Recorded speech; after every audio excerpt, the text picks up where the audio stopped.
नमः श्री सरस्वत्यै नमः श्री वेद पुरुषाय नमः गणनाथ सरस्वती शुक्र बृहस्पति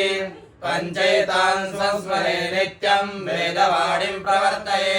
गुरुर्ब्रह्मा गुरुर्विष्णु गुरुर्देवो महेश्वरः गुरुर्साक्षात् परं ब्रह्म तस्मै श्री गुरवे नमः अखण्डमण्डलाकारं व्याप्तं येन चराचरं तत्पदं दर्शितं येन तस्मै श्री गुरवे नमः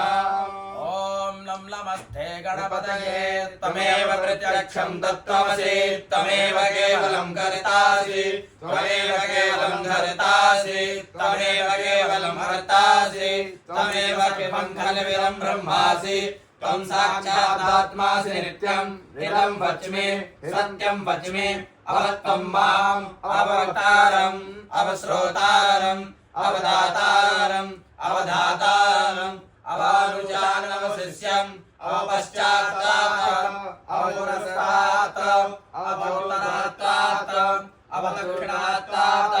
अवचोर्ध्वात्तात् अवातरात्तात् सर्वतो मां पाहि पाहि समन्तात् त्वं वाङ्मयं चिन्मयः त्वमानन्दमयस्त्वं ब्रह्ममयः त्वं सच्चिदानन्दाद्वितीयोऽसि त्वं प्रत्यक्षं ब्रह्मासि त्वं ज्ञानमयो विज्ञानमयोऽसि सर्वं जगदिदं तत्त्वो जायते सर्वं जगदिदं तत्तिष्ठति सर्वं जगदिदं तत्त्वं नश्यति सर्वं जगदिदं परिवर्त्यते।